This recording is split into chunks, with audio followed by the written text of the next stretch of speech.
The House of the Vampire, by George Sylvester Viereck. Chapter 3. Long before the appointed time, Ernest walked up and down in front of the abode of Reginald Clarke, a stately apartment house overlooking Riverside Drive. Misshapen automobiles were chasing by, carrying to the cool river's marge the restlessness and the fever of American life. But the bustle and the noise seemed to the boy only auspicious omens of the future. Jack, his roommate and dearest friend, had left him a month ago, and for a space he had felt very lonely. His young and delicate soul found it difficult to grapple with the vague fears that his nervous brain engendered, when whispered sounds seemed to float from hidden corners, and the stairs creaked under mysterious feet. He needed the voice of loving kindness to call him back from the valley of haunting shadows, where his poet's soul was wont to linger overlong. In his hours of weakness the light caress of a comrade renewed his strength and rekindled in his hand the flaming sword of song. And at nightfall he would bring the day's harvest to Clarke, as a worshipper scattering precious stones, incense, and tapestries at the feet of a god. Surely he would be very happy, and as the heart at times leads the feet to the goal of its desire, while multicolored dreams like dancing girls lull the will to sleep, he suddenly found himself stepping from the elevator car to Reginald Clarke's apartment. Already was he raising his hand to strike the electric bell, when a sound from within made him pause half-way. "No, there's no help," he heard Clarke say. His voice had a hard metallic clangor. A boyish voice answered plaintively. What the words were Ernest could not distinctly hear, but the suppressed sob in them almost brought the tears to his eyes. He instinctively knew that this was the finale of some tragedy. He withdrew hastily, so as not to be a witness of an interview that was not meant for his ears. Reginald Clarke probably had good reason for parting with his young friend, whom Ernest surmised to be Abel Felton, a talented boy whom the master had taken under his wings. In the apartment a momentary silence had ensued. This was interrupted by Clarke. "It will come again, in a month, in a year, in 2 years." "No, no, it is all gone," sobbed the boy. "Nonsense. You are merely nervous. But that is just why we must part. There is no room in one house for 2 nervous people." "I was not such a nervous wreck before I met you." "Am I to blame for it? For your morbid fancies, your extravagance, the slow tread of a nervous disease, perhaps?" "Who can tell? But I am all confused. I don't know what I am saying. Everything is so puzzling. Life, friendship, you. I fancied you cared for my career, and now you end our friendship without a thought." "We must all follow the law of our being." "The laws are within us and in our control." "They are within us and beyond us.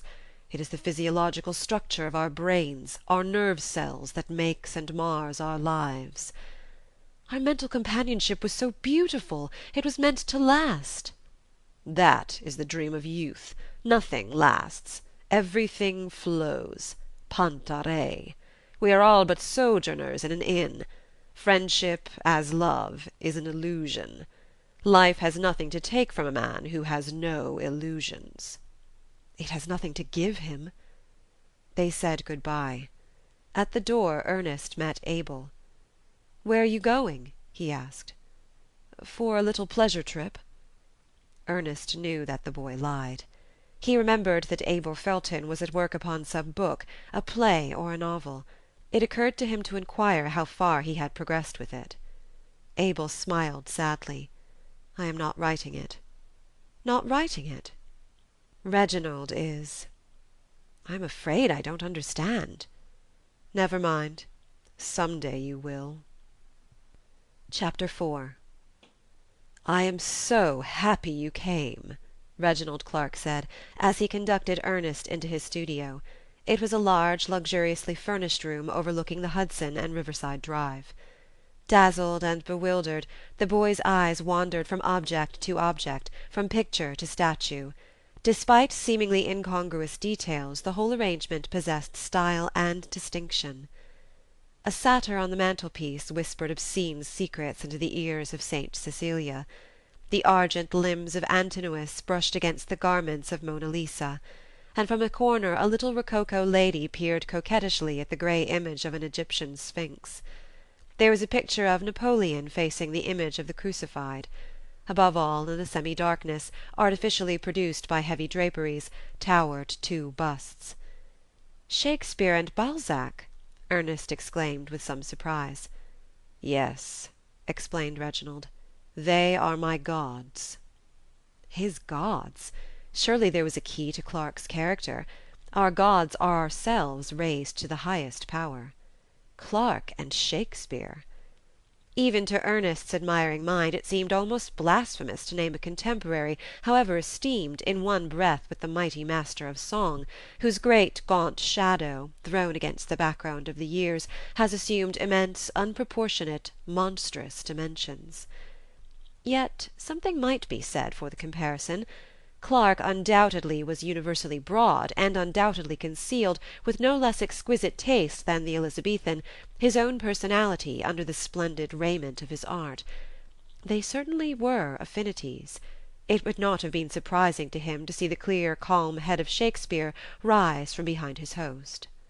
Perhaps, who knows, the very presence of the bust in his room had, to some extent, subtly and secretly moulded Reginald Clarke's life.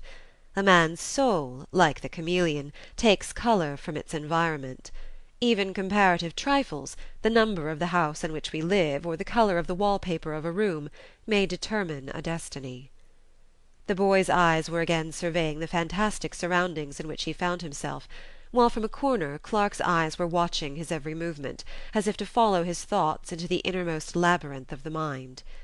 It seemed to Ernest, under the spell of this passing fancy, as though each vase, each picture, each curio in the room was reflected in Clarke's work. In a long-queued porcelain Chinese mandarin he distinctly recognized a quaint quatrain in one of Clarke's most marvellous poems.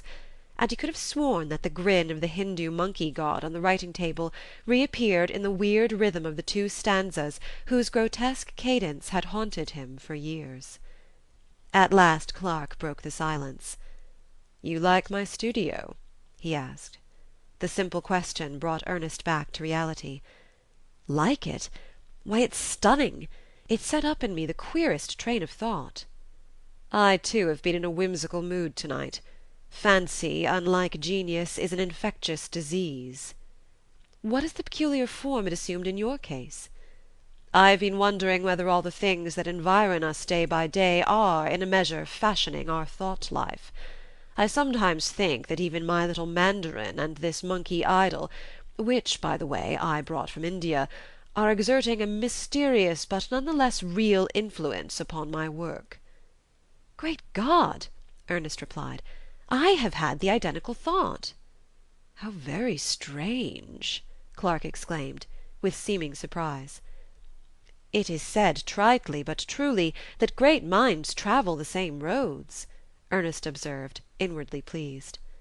"No," the older man subtly remarked, "but they reach the same conclusion by a different route." "And you attach serious importance to our fancy?" "Why not?" Clarke was gazing abstractedly at the bust of Balzac. "A man's genius is commensurate with his ability of absorbing from life the elements essential to his artistic completion. Balzac possessed this power in a remarkable degree. But, strange to say, it was evil that attracted him most. He absorbed it as a sponge absorbs water, perhaps because there was so little of it in his own make-up. He must have purified the atmosphere around him for miles by bringing all the evil that was floating in the air or slumbering in men's souls to the point of his pen. And he," his eyes were resting on Shakespeare's features as a man might look upon the face of a brother, "he too was such a nature. In fact, he was the most perfect type of the artist. Nothing escaped his mind. From life and from books he drew his material, each time reshaping it for the master hand. Creation is a divine prerogative. Recreation, infinitely more wonderful than mere calling into existence, is the prerogative of the poet. Shakespeare took his colours from many palettes. That is why he is so great, and why his work is incredibly greater than he. It alone explains his unique achievement.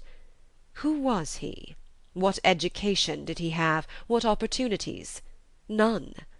And yet we find in his work the wisdom of Bacon, Sir Walter Raleigh's fancies and discoveries, Marlowe's verbal thunders, and the mysterious loveliness of Mr. W.H. Ernest listened, entranced by the sound of Clarke's mellifluous voice.